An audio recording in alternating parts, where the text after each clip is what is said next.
Okay, I have 9 o'clock. We'll call the October 22nd, 2019 Board of Commissioners meeting to order. Please join me in the pledge to our flag.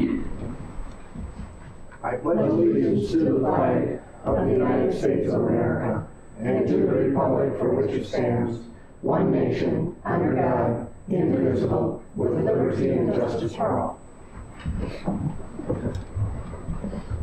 Okay, we'll continue with the agenda review. Move the agenda. Second. There are no changes to the agenda this morning. That's what I was just kidding. I just said I said that. I just, you know, when Mark says he's going to move it, I'm going to second it. Okay. I'm glad. I have a motion and a second. All in favor say aye. Aye. Opposed? The agenda is approved. Hearing date for the jurisdictional transfer of County Ditch 12. Ryan, come on up. Morning, Brian. Morning, Ryan. Morning, Ryan.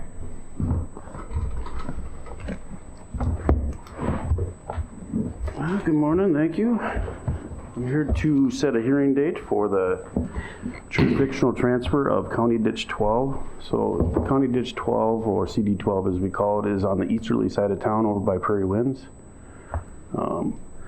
Part of that ditch system is actually already annexed into the city, so as the city seems to move easterly, it's been a good practice that we ask them to take over the jurisdictional rights to that ditch, so it's managed more as a storm water type situation for the city than it is a public drainage system. It's not required, so that's why I say good practice, and you'll notice in my memo, but we're asking everything from east of Highway 22 and south of Hoffman there to Prairie Winds, or excuse me, all the way east to the new County Road 12 extension.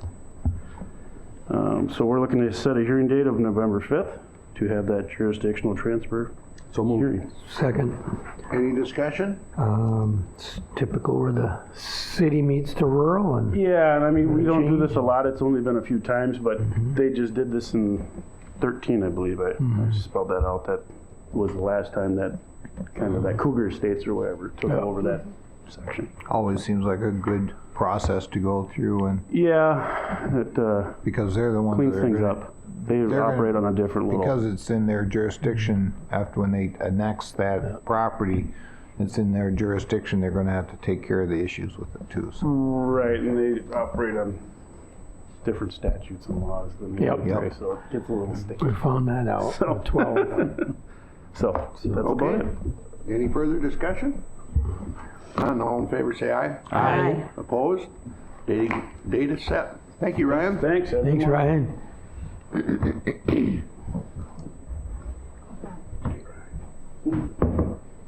Okay. I'm not sure where Mr. Stahlberger is. Maybe we can chase him down and, but I can introduce the issue anyway. Okay. So item number 2 in your packet is the landfill equipment and technology purchase. This is a request to purchase a compactor used in the landfill to compact the garbage so that we save airspace. The Property and Environmental Resources Department has worked with Ziegler Caterpillar to analyze some cost effectiveness of either replacing the existing compactor or refurbishing that. And you'll see in the memo that through the cost analysis, the recommendation is to move ahead with purchasing a new compactor because it is heavier. It will compact the garbage more extensively, and so that'll save some airspace on the landfill. So Mike's here now, you can explain more, but I just sort of Morning, introduced the issue, Mike. Good morning. He gave I'm sorry. you a little intro. I asked Ryan to dance a little bit longer for you guys. He must not have kept you long enough, anyways. Yeah. So the memo that Bob started introducing you to is to acquire some new equipment for our landfill. The main purchase would be a landfill compactor. As we work through the amounts on that, it would end up having a cost to the county of about $670,000 when we include the warranty. That replaces a piece of equipment from 2014. Those have about a 6 to 8 year life, so the time is ready there for it. And due to some pretty significant upkeep that we needed to do, we wanted to look at the options available to us.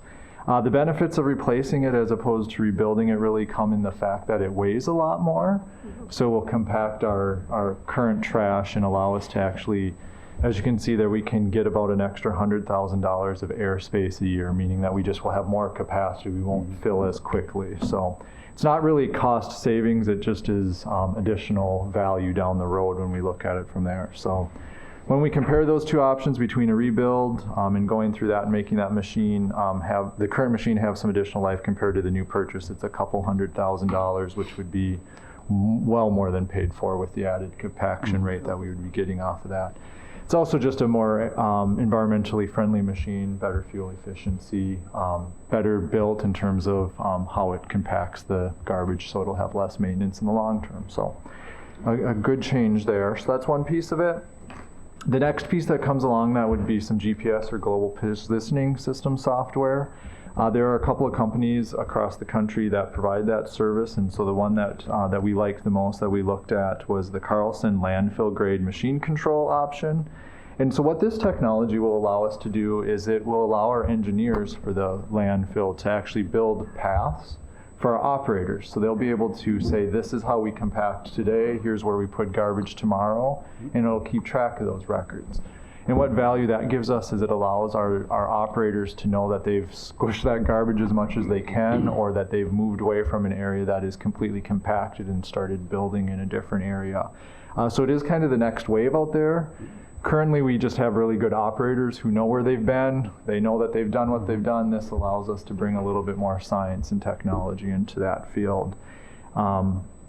The studies, the data on that shows that there is significant savings each year related to that, because you are fully utilizing the space and you have some science behind it. So you can see the cost for that system is $63,587. But over its 8-year lifespan, that will more than pay for itself in that regard. So it was just a piece of technology that would be helpful.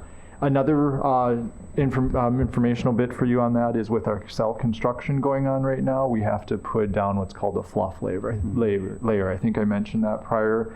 This GPS technology will help us document that so that we can prove for our permit that we actually did get to that 6 foot or 5 foot or whatever it ends up being, because it measures not only the X and Y coordinate, but it measures that elevation piece as well. So we'd get some life out of that as well. So the request is actually to have you authorize those purchases. We did not go through the full competitive process. We went out there and checked out the market, but Minnesota statutes allow landfill operations to operate under an open bid process where we go out there and find the best technology or solution and make sure that it makes sense for operations. So, any questions for me? I'll wait till we move it. I'll move it. Yeah. Second. Okay, now we have discussion. I only had a question on the Caterpillar, all that. I suppose there's really a lot of companies that even make that compactor. It's probably pretty limited. Correct. Yep, that's very limited. The Ziegler product is definitely known in the industry for that. It's what our operators enjoy using.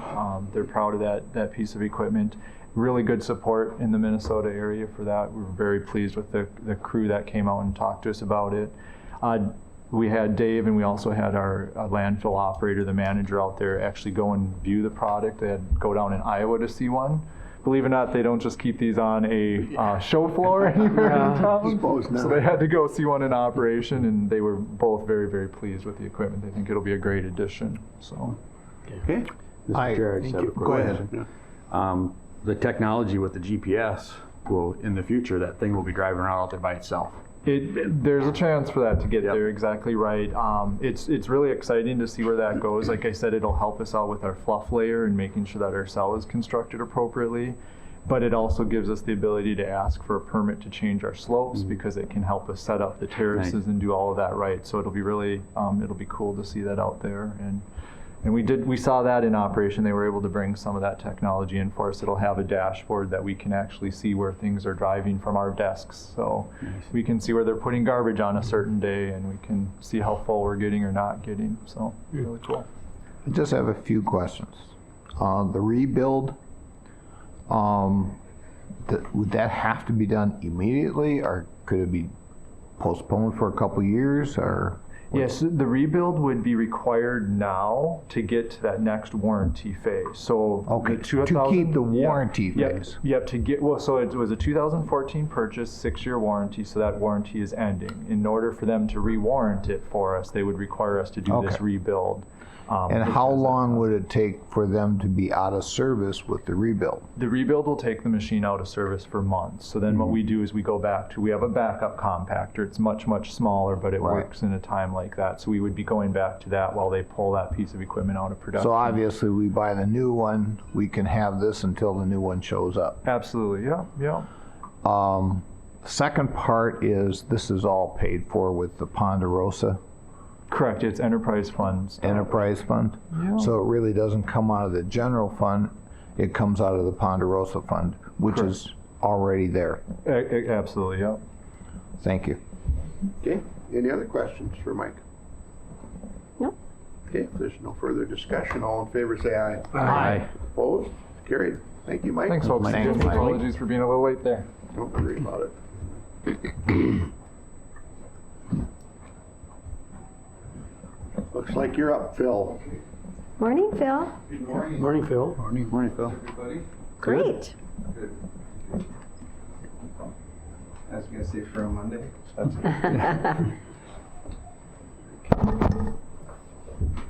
I thought every day was Monday. Mr. Chair and Commissioners, I have, I think, 4 action items I want to present to you today.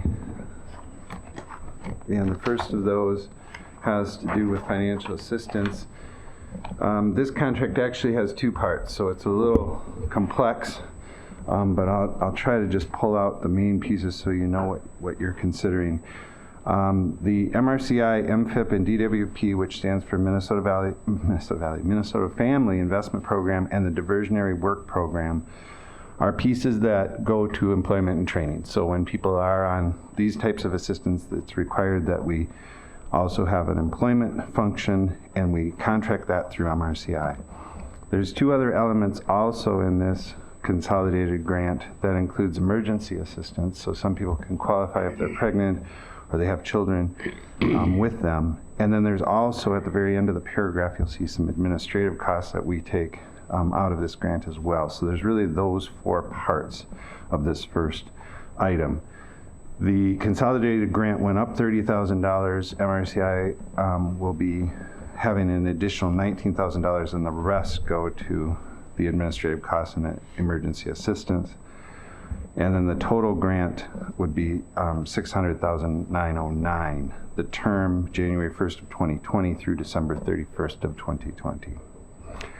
And then the next item under financial assistance as well is a similar contract also with MRCI, and this is for the SNAP population. So able-bodied adults without dependents are required to work when they receive food support, SNAP benefits. There was a reduction in this, which is actually pretty significant on a percentage basis, but there are supplementary funds. So we don't anticipate the overall program will change, but as we all know with the economy, if things continue to trend this way, there's a vulnerability that this creates. So there is some concern, even though at this point I think we'll be able to maintain what we have historically. The term of that contract, October 1st of 19 through September 30th of 2020. Phil, Yeah. on both those, I suppose the economy makes a difference in terms of, what's available for, where they can seek, or they can get some employment, and then, Yes. So you're saying the concerns, because right now, I assume it's still better than it was a couple of years ago. Definitely, and because of that, I think we've seen some reduction, especially in the food support side, but I asked the staff if this was just based on utilization, because that would make some mathematical sense to say, well, less people are on food support, so there's less allocation. But that isn't the case. It's a true cut, is what I was told. So that it is more of how the money trickles down from the feds in that regard. cut. Yeah, that there was an actual cut. So. And the current secretary would like to cut SNAP even more, so Right. I saw some. Hot issue, right? it's a big issue. Yep.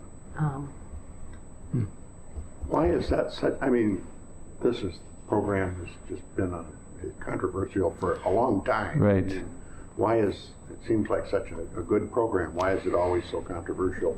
And Mr. Chair, I couldn't agree more. Obviously, some of it's our own personal wiring. It's my program, so I care deeply about it. But yeah, there's times that I know in the past that even an outreach function that people qualify for this, especially with our demographics of the aging population, people can qualify. But it's very controversial.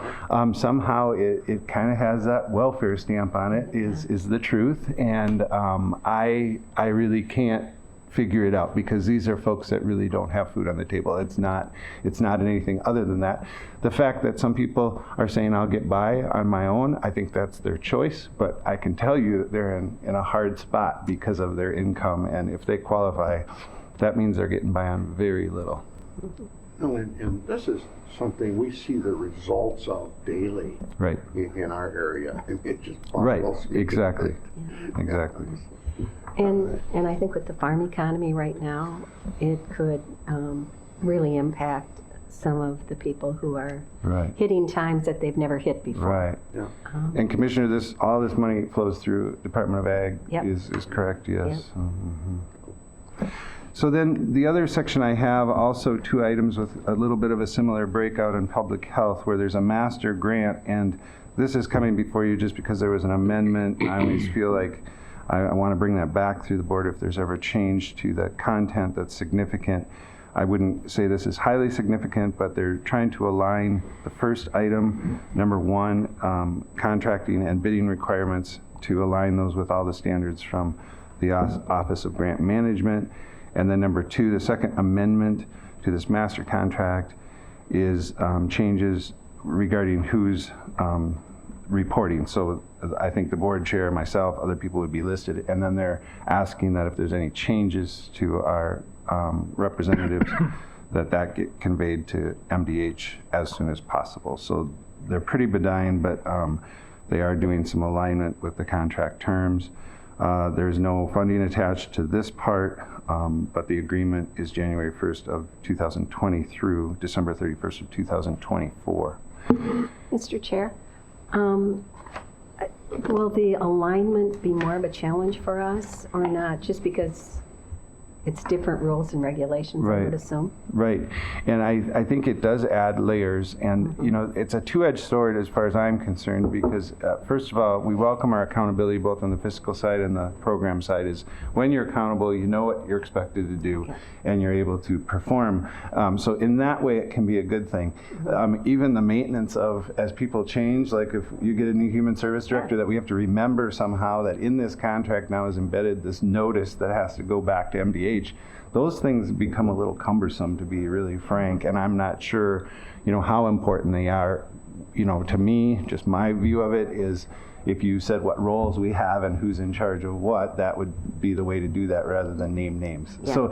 So I think my answer is a little bit of both. Like some of it, I think we would say standardization and contracting helps understand what the expectations are. But then sometimes there's this red tape or extra hoop jumping that gets a little cumbersome at times. Yeah.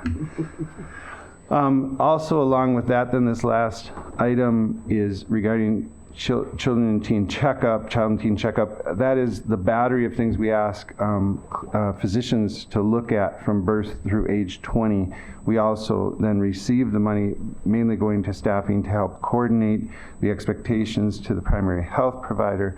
And we also have some ability to help with natural barriers if there's a language issue, transportation, other things like that. The funding is $180,836, which is just short of $5,000 increase, and the term January 1st of 2020 through December 31st, 2020. So those are the action items I have for you. Okay.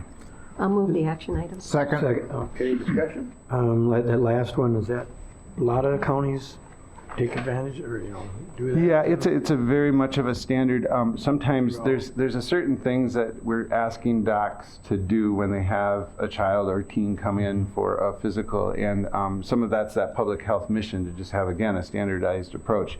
Compliance with that can, vary based on the doc involved or the clinic involved. So we are in some ways trying to promote a standard of care from a public health perspective. And then there's some of those natural supports about transportation or language barriers that we can intervene on and offer additional. And to your direct question about other counties, yeah, everybody, it's widespread, yes. Thank you. At least the funding is following somewhat of the COLA, which is, giving you an increase of 2.7%. Right, Commissioner, finally a You know, plus, yes, that's Which what we need. is, instead of a decrease of the same amount, even if it was even, it would be a decrease because our costs are going up. And Bob and I talk about this, of course, but I know we've talked about it here, is that every time it's flat, to your point, or a slight increase, it doesn't keep up with the COLAs, we take a hit. And then those $1,000 bills or $5,000 bills or $10,000 bills all add up because it's across all these program areas. Yeah. Okay, any other questions for Bill?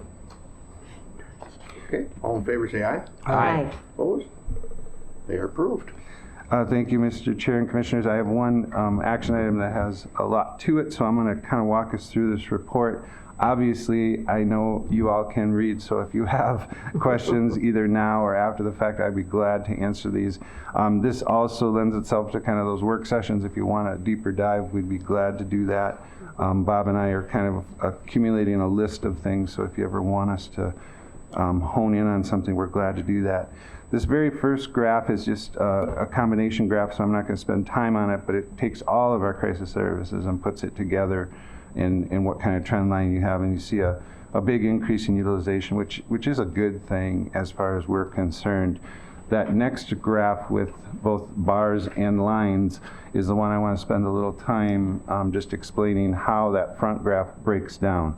And I'll start kind of on the top there with the green line, and that is urgent care, and you'll see some increase in urgent care for psychiatric services, crisis services. We offer that through our clinic, and then a few other clinics do as well, and so it's a really important resource. I think there could be more efficiencies to be gained in using urgent care visits to try to prevent more invasive interventions like facility-based care. The orange line, you'll see that kind of shoots up at the end. That's mobile crisis. The board's aware of that. It's yellow line. It's regional though as well, and other projects are starting up, and so the use of mobile has been a dramatic increase since Yellow Line started, and you'll see back in 2014 when it started to trend up. Before that, it was a pretty flat line that wasn't being used very much at all. The purple line is the crisis center and the actual bed space in the crisis center. That is fairly flat because they were capped by the beds. And now with their new facility, we expect this to go back up again, which is really a good thing. I think using it fully was a good indicator, even though that line is fairly flat. But now we hope to see these new beds and the expansion really have another bump in all of that. And then finally, the bar graph itself is crisis calls. And you'll see that in 2017 and 18, that's when the crisis line went to an outside vendor. And this is a very interesting thing for you all, as we're accountable to you to push things through a filter and say, what if we used a common vendor for crisis calls rather than have it located more at the community level? And what happened is people didn't use it as much. And so that was a really big concern. Some of that could be a measurement issue. I'm not certainly trashing Canvas Health, but you'll see that we gave it back to the crisis center then in 2019, and what happened is it's being used more than ever. So I think it's a very interesting kind of experiment, if you will. Not a light experiment, but to make sure access is there. And then I think people in crisis, they sometimes get to know somebody, they know who they're calling, as opposed to, into the abyss, you make this 1-800 number, and you're not sure if you trust as much. So I thought that was very interesting Trust to is share a with you. big factor. I think so. I think it's about trust. Well, and it's always good to see if you outsource it, if you still get the same results you need. So. Exactly. I thought it was, that's why I say experiment's probably not the right word, because we're not playing in the sandbox. It's pretty serious business. Yeah. But it's a good attempt at a business model. Exactly. And maybe that's the more professional way to approach this and say, did this business model work? And the answer was no, not nearly as well as the local piece. The whole SCCBI, under the umbrella of our 10-county initiative, I think we've seen great success with some regionalization in that way. So that's one where we wouldn't trade our ability to network regionally and the crisis center itself. But in this particular example, it did not work. I will not obviously go through these testimonials, but the first one, personal experience, I know it really helps us all when you hear it from a perspective of the person receiving the care, and there's a few others embedded in here that I'll point out. The next page is about what is crisis service itself, and I'm not going to go through any of that. It's more definitions and trying to orient the reader to what exactly we're talking about from a broad-based level. The next area is who is calling in crisis, and I do want to spend just a little bit of time on that. The graph is, or the boxes are broken out in two different ways, the adults on the left side and the children on the right side. You'll see the number of calls are vastly different. Adults, almost 1,800 calls, and then children, 75 calls. You'll see on the left side, I'll just run through the adults, 54% in that very top box is self-referrals, and then it goes to that other font where it's jail diversion project with 17%, law enforcement 11, and then everything else was actually a pretty big category, but there's a lot of different ways onesies and twosies come into needing help with a crisis. And then on the kids side, you'll see that almost half come from family and friends, but then 14% law enforcement, 13% self, which I actually was somewhat surprised by, just that you wouldn't maybe expect a child to have, or an adolescent have that kind of moxie to call, but they do. And from school, and then all others as well. So that's kind of the breakout of who uses these services. Mr. Chair, would the jail diversion under adults be yellow line? Yeah, so that's really that we go through that. They get referred directly to Yellow Line if we're able to keep them, out of jail, or now, as we've worked with Pat's office, those mandatory holds, we try to say if anyone can get out right away, like in 1 to 3 days, that's our second population. And I have always hoped from a vision perspective that we could prevent maybe half the folks who are serving in jail diversion, and then we could get these other half of the folks back out of the jail that aren't going to do well in the jail, and get them into treatment. And so those that's really new, Yeah. and I'm really excited because I think it'll complete our pie. We've kind of been doing half of the vision of what we were hoping to do, and so we'll see how that plays out over time. There's no doubt, I know talking to Pat, that there's plenty of volume. Are they the right people? Are they going to engage? Those types of things is what we're interested in. There's the pie chart of where do the assessments take place. I think that's pretty self-explanatory. When is the service at its highest demand, and how long does it take in response? This first bar graph shows, surprisingly, that we thought it would be more that 5 to 10 p.m. level, but it's right during the middle of the day that people are struggling. So go figure, but that's what the data is showing us. And so it's a lot of daytime issues. My little psychobabble part of me is when somebody's struggling, though, you think, well, they're not going to call during the day because they have work or what. Well, people in crisis maybe aren't able to go to work. They sit and spin at home. They're struggling. It's very invasive, and so maybe it does make some sense that they're really crashing and burning. They're having a struggle just doing the normal daily activities. So maybe that's part of the picture. The when response times for mobile assessments, this also just interesting for your knowledge. Within 24 hours is our mandate, and we got a lot of positive feedback. Just if you add up the less than 1 hour, 1 hour, 2 hours, that's the lion's share of our response, and it's very good, very much on the front end. And so we're very proud of that piece. You'll see the county breakout in the next bar graph. There's a mental health case manager testimonial from one of our staff there as well. I think the last, maybe there's two more that I wanted to highlight. This one that talks about how and does the impact of SCCBI Regions community impact it, where does it happen? And this gets a little bit to your question too, Commissioner Landcamer, of you'll see halfway down the highlight of law enforcement. And so here, referrals to the crisis center, so 9 of 45 is the sample size here. So 9 of this line, 45 people went to the crisis center. 31 were able to stay in their current environment. So, I would argue that's also a diversion usually by law enforcement that's been happening forever. Another system that maybe they got referred to a friend or some other option presented itself, and we were able to have that be the secure, safe location. The jail diversion program itself, and that probably indicates that they maybe were held, but that we also served them through Yellow Line. And then only 3 went to the hospital. So I will say all 45 could have gone to the hospital. That's what we're talking about. That's the population we're talking about. And the cost then is in this final graph I'm going to go over. The Y related to the savings cost, it's a little complex, but not too, it's pretty self-explanatory too.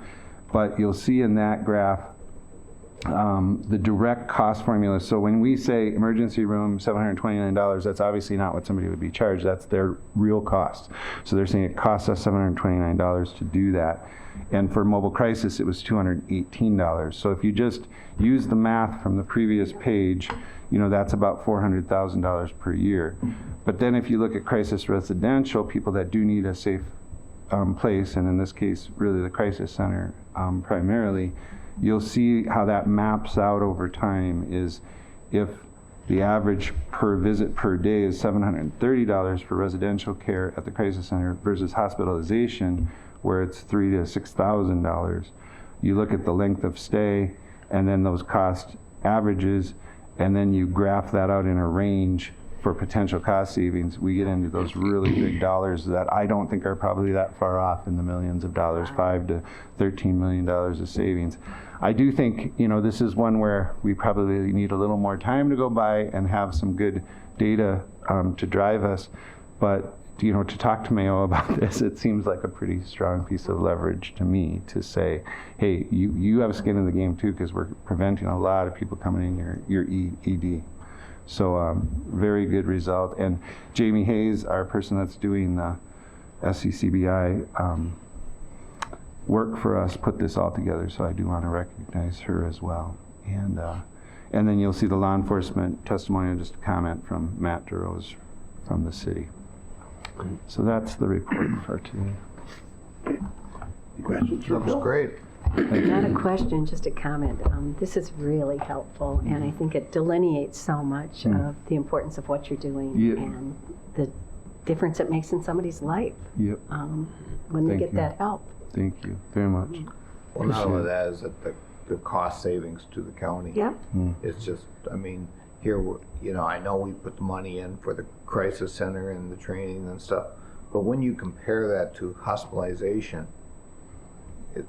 it's a small fraction of the cost what it would cost to hospitalize somebody. Wow. So it's just a plus all around.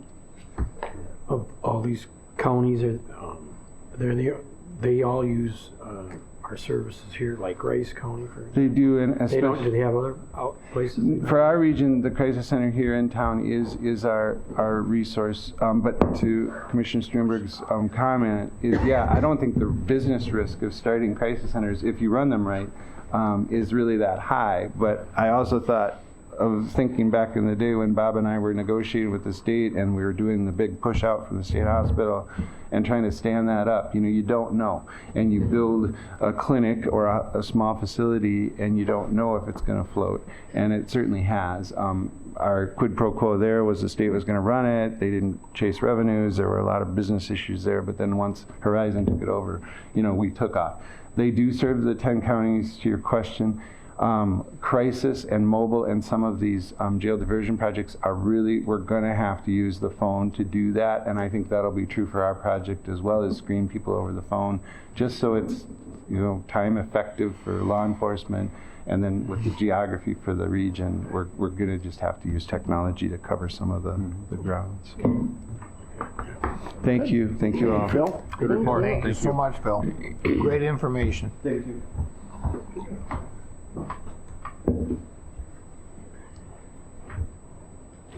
Move on to administrative services. Mr. Chair and Commissioners, then the first item is the county board minutes for October 8th. I'll move approval. Second. Any discussion? Nope. All in favor, say aye. Aye. Opposed? Bills are approved, or the minutes are approved. Bills. I'll move the bills. Second. Any discussion? Yeah, there's just a couple. First week of Mathwis construction, I'm sure County Road 1 is huge on that, but it's 1.678 million. You know what that's for?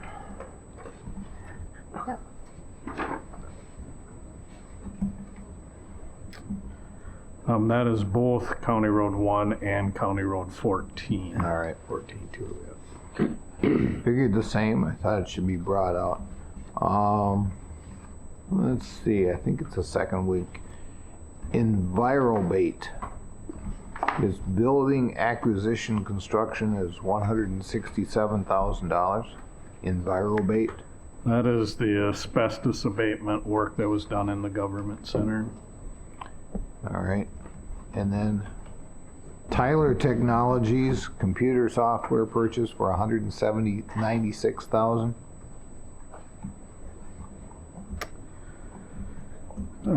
So the $196,000 is part of our payment for the tax system that we're implementing in 2021, I believe, is when it'll be fully implemented. But we're transitioning from our current tax system to a Tyler product for our taxation. All right. Thank you very much. That's all I have. And Mr. Chair, on the Tyler technology, as I understand it, many counties in the state are going to Tyler Technologies. So I think that's a really positive thing. Too frequently we have different systems in different counties, so the more that we can be similar, I think it's a really positive thing. Well, and our current vendor is not supporting it fully, so we were sort of forced, but it's actually been a good thing that Tyler has a product that is available to us. It'll seamlessly tie with our finance system, which is also a Tyler product, so it I think will meld together well. Good. Any other questions or thoughts? That's the one that the state uses a lot, I think, the Tyler, at least their court system and stuff. They use stuff from Tyler. Okay. All in favor, say aye. Aye. Opposed? Bills are approved. Mr. Chair and Commissioners, item number 6 in your packet is the HR agenda. There is one action item I'm bringing forward for consideration by the board today. That is a recommendation to begin recruitment for a community corrections director. This is being done in recognition of the needs of the Community Corrections Department as well as administration. As you know, for a number of years, Josh Milo has served as a dual role as Deputy County Administrator and the Community Corrections Director. When he first assumed that role, the workload was roughly 80% corrections and 20% administration. As time has passed, we've seen the growth in the community corrections caseloads and increased demands in administration.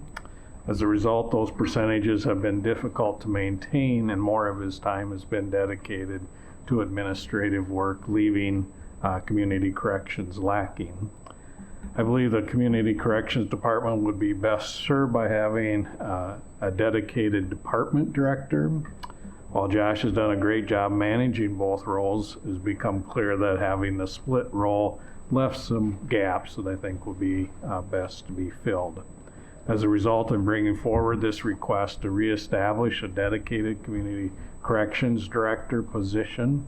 This would be an internal posting, and we would not plan to refill the position that is vacated by a promotion, so the impact on our budget will be relatively limited. Josh will take on full-time administrative functions going forward, but will stay closely connected to the Corrections Department as well. And I'd be happy to answer any questions that the board might have at this time. I'll move approval of the action item. Second. Is there any discussion? Mr. Chair, we've been talking about this for several months. We've talked about it at different times, at work sessions and whatnot. And Josh has been doing a good job trying to do both of those jobs, but the county is growing and we do have some needs that are pressing this type of movement. So I think it's a great move on the administration's part, and obviously we'll support it today. Any other Chair? comments? I was one of the holdouts on this for quite a while. Myself and Josh had some long conversations. Actually, at the MACAC conference and different places, we sat and discussed what his plans were and what the plans for what he felt the county was heading to. After I've always felt that Josh is just an amazing staff and employee. Holdout wasn't because of Josh, it was because of my concern that in the future, and if we're going to have more budget issues because of this. I certainly agree that we need to have our administration up to par, and Josh is certainly the best person for the job. Okay, thank you. Any other thoughts? Just a comment. I think it's really important. There was always a deputy administrator until a while ago, and this is a big county. There's lots going on, and there's a lot of needs, and so I'm really pleased we're going to do this now. I think it's important. I think it's good for the county, and I think it's good for our county as a whole. So I'm excited to have Josh as the next deputy administrator. I would just Thank you, everyone. ditto that. Okay, all in favor, say aye. Aye. Opposed? It's carried. Thank you. Under informational items, then, we have a resignation of a medium equipment operator in our Public Works Department, so we've initiated recruitment to refill that position. We also had a resignation of a custody officer, and so we've begun recruitment to fill that position. And then the last item is a resignation of a care coordinator in our public health area, and so recruitment has been initiated there as well. Okay. Be happy to answer any other questions the board might have. Okay, Any questions? okay, very good. Thank you. We'll move on to commissioners' reports on committees. Who wants to start? I can start it off right. Okay, good. Our last board meeting was October 8th. On October 10th, I went to Lake Placid, New York for a Rural Action Caucus Summit. We had our leadership meeting on that date. I am vice chair of the Rural Action Caucus. On October 11th, we really stressed on in the morning on the census, and my breakout that I ran was on special populations, which is seasonal workers, college students, some of the homeless, you know, and how do we make sure we get that count? How do we make sure we put that all together? Next, in the afternoon, we talked about affordable high-speed internet, and my breakout was on transportation and infrastructure and planning for the future of high-speed internet. That evening, we had a dinner reception with a gold medalist, Justin Olson, and he was a gold medalist in the bobsled. Interesting individual. He came from Texas. Not that Not normal. your bobsled, you Go know. to college somewhere else. It was the Olympics had a tryout in Texas, and of course it has a lot to do with just Interesting. power and speed and agility, and so he had a very interesting speech. On the 12th, we had a speaker from SpaceX, a gal by the name of Lauren Lyons, showed us on what SpaceX was doing to place 30 to 40,000 satellites in low orbit across the world. the first states to get this would be the upper echelon, or the Minnesota, North Dakota, South Dakota, Wyoming. That they would be covered first with this. An amazing show. They have already done this in practice, where they put up 60 satellites in one rocket, and they stack them in the top portion, and then they spread them out when they get up into orbit. They've already done this in practice, and things worked, and so each rocket that they send up, they can use 10 times, because the rockets, after they spread their satellites, can then come back to Earth and land. And they've showed that the film of the rocket landing on the platform, and you'd swear you were watching a science fiction movie from 30 years ago, and watching this rocket landing on just amazing. When it was interesting, when she talked to us, she basically told us that we couldn't put this out in public. We couldn't talk about this. We couldn't put it on Twitter or Facebook or anything, because it wasn't out yet.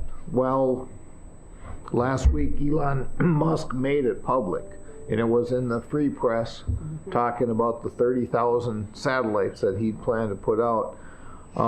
It could be a whole new look on broadband. It could change broadband, and their main emphasis, and Elon Musk's main emphasis, was on rural areas across the United States and the world. So it was affordable broadband, affordable internet. And she was asking us, well, what do you pay for internet? What do you how much do you think it would be, So they're looking for different answers, and they're looking for things, and they really focused on counties to really put this out, because they knew the rural counties are the ones that were really getting hit the hardest. So that was really interesting. On October 14th, I had a call-in for the Transportation Alliance Executive Board. Of course, on the 15th, we had a road tour, and thanks Bob and Ryan and everybody involved there. It was a great road tour, and we learned a lot.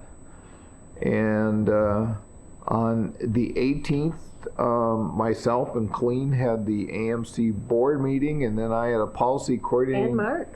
And Mark too. Okay. My gosh, Okay. I'm sorry I missed Mark. I was our rep for You were the District 7 rep, which was there. And then afterwards I had a policy coordinating committee meeting as chair of transportation. And then this morning I had the airport commission. That's Very good. Thank you, Dan. Mark? Okay, just a few things besides. Before our board meeting last time, we did have our judicial 7 ditch with Watonwan County, and it was short. And then, of course, we had our board meeting, and then Kip and I went up Wednesday the 9th to Micah with our new director, and it was a little different without Keith there, but I think we'll be fine. And then we did have, on the 10th of Thursday, had mayor and clerks in Eagle Lake, the good city of Eagle Lake. And then we had the Public Works road tour. And that's always fun and informative. And then, of course, Blair Nelson being the director, and he actually took a vacation there, and so I ended up being the vice, was at the AMC meeting district. the meeting district on was 18th. represented so Yeah, well. our county was like kind of overbearing. Yeah, with Mike there, and we had 4 representatives at the board meeting. So That concludes my report, Mr. Chair. Okay, thank you. Kip?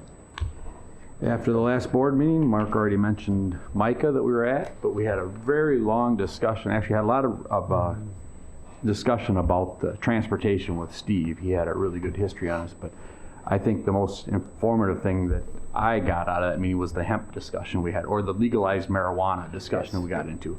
And that did And come up. that has a lot of challenges for counties, all the way down to human services, the jails, the planning and zoning, with the smell of it. It just creates a lot of issues. We discussed that for probably And that was with 35, 40 with minutes. AMC too. the last- Yeah, and so there's just a lot going on with that. So we'll be following that fairly well. We started talking about our platform items, and we're not sure if we're going to put that on there as a platform item.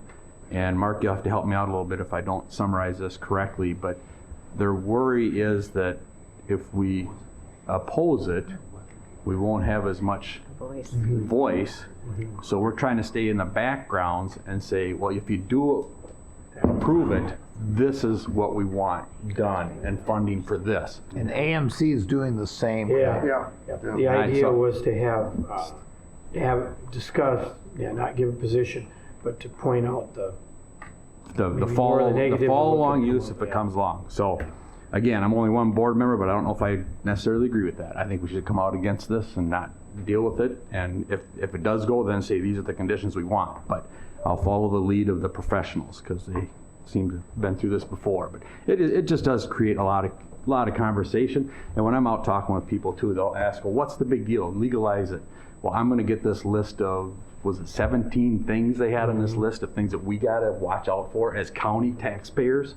And I'm going to just have those for bullets when I'm talking with people. This is why, it's a big deal. If you get that It's not list, easy. could you send it to the I rest? think they're going to put some stuff together for us Yeah, through Micah, so we'll it'd probably be do that because, next month. because that is, And AMC is- it'd be good to AMC have the probably got the same talking stuff. points. It's just, Yeah, I'm hoping that AMC and Mike are working together on this because Mine AMC is- is a task force sure they are. and they've been working on it for a long time. And you're right, there are concerns on both sides. But if we say we're against it, we're not part of the conversation. well, Well, that's that's why what they're saying. We have And- to stay out of Yeah. that, but we have to point out The that there's a lot of concerns. negatives to it. Yeah. Also, we heard from Washington State and Colorado, who have implemented that, and the concerns, things that they wish would have been done differently, and how they weren't part of the conversation when the legislature passed it. And so they didn't get to have that conversation with the legislature as to things that impact counties. And so I think that whether you agree or disagree with the legalization, we want to make sure that we're part of the conversation. There's a lot of challenges. Lots of challenges. And from my understanding, Micah is working with AMC. Well, They that, brought it up quite a bit. That's We're my hope, working, yeah. we're working with them, so. yeah. But that was a lot of good discussion about that, and Steve also had a lot of good discussion about transportation and some history on We had a that. good So history on it. we had a relatively short agenda. We thought it was going to be a short meeting, but it went for a couple hours. So then I went to the SWCD meeting. They are running business as usual. Things are going really well up there. They're wrapping up projects for the fall, getting things ready for winter. And we had mayors and clerks. We got to hear about some issues we have with trees and all of the insects that are taking our trees, and a huge concern for us in the future. And then I was at the MVAC Child Development Policy Committee meeting and got some new members on that board and just kind of got everybody up to date what's going on. Road tour was already mentioned. You're right, it was a good road tour. It was the logistics were a little nicer with the bus. It was a little easier to get on and off. We were able to move around a little better. This was great.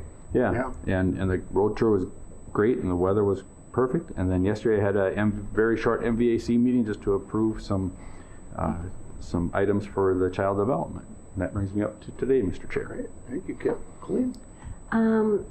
Tuesday, October 8th, we had a board meeting, but then Mark and I met with our Public Works Director, Ryan, about MAPO's long-term plan and the elected officials meeting that's coming up. Ryan can't be there, so we just kind of talked through what was important to Blue Earth County. So both of us were there and spent some time with Ryan. It he's always very helpful. Wednesday, October 9th, Mark and I again, we're at the Bridget Plaza groundbreaking. Oh, that's right. It's going to be a gorgeous building. Yeah. And they've been working on it for 10 years, so sometimes it just takes a little longer to get something up and going. And if you look, there's a big hole there right now. And then later that day, I went to the Warren Street Corridor Study. They're going to rebuild Warren Street next year, which is going to have a huge impact on me, because I live on the top of it, but on a bunch of people. And they're doing special meetings around the city, so I was really excited about that, because they're going to places that don't always have a voice. And so, and there's another one coming up on the 24th or something, to another public meeting, but there were only 4 of us there, unfortunately. 2 people from Vine, and me, and, well, actually 3 people from Vine and me. But I got to have my 2 cents worth. I think they need to open up 5th Street, that's what I told them. Thursday, the 10th, the bonding committee was in town. They invited me to go to North Mankato. I went, and the bonding committee showed up early, which is unusual. And so they were done by the time that everything was supposed to start. Mayors and clerks that night, you've already talked about the trees. Friday, October 11th, I went to South Central Clean Energy. And they were talking about solar, and there have been some great projects that have been done around the state, and the importance of the presenter was from northern Minnesota, and they've done a lot of work on solar for low income. And so, looking at some of those issues that haven't been thought of before, and the difference it makes in people being able to afford to stay in their home and live in their home. So, plus they've also done solar on airport hangars in Brainerd. So lots of interesting stuff. Road tour, which was great. On Wednesday, October 16th, I went to Midwest of Somalia. It was a film that was put on by the Council of Churches. It was amazing. It was, if you, Greater Mankato Growth has the building up on Premier Drive. The big room there, every chair was filled. We had to bring in other chairs, and people were lined up around the side. So they figured they had about 150 people at that screening. And it was just talking about, a gentleman from St. Peter did it, the film, and it's about the issues that people have had when they've come from Somalia here. And one of the young men said, they were asking what race I was. I've never heard of that before, because nobody's ever asked what race I was. And he went home and asked his mother, what am I? So it was a really good conference, or film, and then they had a panel afterwards to talk about, answer questions and talk about things that are different here than they are in their home country. It was really good. AMC board, just a couple things from the AMC board. Dave Bartholomew, the district meetings are going to be a little different this time. It's going to be about bridging divides. How do you come to consensus? And how do you work together in order to find that consensus? Dave Bartholomew is going to be running that for AMC. We've got a contract with him for over a year. We will have a contract for about a year and a half with Dave Bartholomew. And it's all about how do you work together, how do you disagree without being disagreeable, and how do you find that common ground. I think it's going to be exciting. Also, the Minnesota Transportation Alliance, Margaret Donahue, did a presentation on what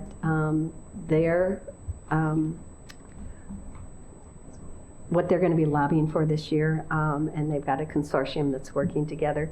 And everybody, the Minnesota Transportation Alliance meeting is going to be in Mankato, their annual meeting, on November 4th, so you might all want to sign up for it. I could add to that. You should. Our own Ryan Tilges is receiving an award Yep. for the Transportation Advocacy Award at that. So I would really ask Yeah. everyone to sign up, and it's going to be, they're going to have some really, really exciting parts to that, talking about the fast train that, that's being looked at for the Upper Lakes area. So Good stuff. should be a good conference. Transportation Alliance always does a really nice job. One other thing, AMC's has a contract with Keith Carlson to do numbers for AMC. He won't be lobbying, but he'll be helping us with some of the fiscal things that he's so good at. So lucky us. They also put together a task force on economic development, workforce, and housing. And I was appointed to that task force, so I'll be doing that. And I handed out medals Saturday at the Mankato Marathon, which is the best job there is because they're coming over the finish line and they're happy. How did you get that job? I volunteered. Yeah. They're too tired to tell you if they aren't happy. Well, yeah, most of them say, I made it. So, and that's my report. Thank you, Thank Colleen. you. Okay, most of my stuff has been mentioned already. Mayors and clerks, the road tour. On the 16th, I was at the Watonwan River Policy Committee meeting in St. James. That continues to move forward. Lots of moving parts on that. I'm just amazed at how complicated this one watershed, one plan thing is. On the 16th, Ryan Tilges and I met with a constituent regarding access to a hog barn on County Road 10 there. So I had some spirited discussion on that. And I've also had a lot of contact with another young individual who wants to build a 3,000 head hog barn on a 10-acre site instead of a 40-acre site, which our ordinance does not allow that currently. So Yeah. that's my report. Mr. Chair, can I mention one more thing? I forgot about it. Finance and Intergovernmental Affairs for NACO, I had a conference call yesterday. There's a CR going on right now, and they don't think the common wisdom is that they won't be able to, they're going to probably have to extend the CR. And they'll probably extend it to December 21st of this year, because they probably won't come to consensus on the budget. Couple things that are important to counties. There are many things important to counties in it, but one of them is, are there going to be census dollars? In this current CR, there were census dollars and they could spend forward. We don't know if there's going to be census dollars in the second CR. So that's a concern. The U.S. Postal Service, I talked about that a couple of weeks ago, where the United States was thinking about getting out of it. They came to consensus, so we will have mail from now on. The administration backed down, for lack of a better term. Also, it's not up yet, but on the County Explorer on the NACO website, on elections, they're putting together how many voters there were in each county, how many precincts are in each county, and how many poll workers there were in each county. So we're going to have a better feel across this country as to how counties are doing that. How many precincts, how many, workers, how many people voted. So did they have to go to each county and get that information, like from Michael then, or how's that? Well, you can get it in general across, but you can dig down to your county. Well, that's and- just saying how they gathered it. How did they gather that information? Yeah. By going Like to counties. polling people. By going to counties. So there was a form that was sent out, and people were asked to respond. Okay. So I think it's going to be, the County Explorer has a lot of really good information. So it's always worth going to, but there's a lot of information for each county as to what's going on. So just kind of a nice thing that NACO puts together. Thank you. Thank you. So, okay, do I have a motion to adjourn? So moved. Is there a second? Second. All in favor, say aye. Aye. We'll convene our work session in just a few minutes. Perfect.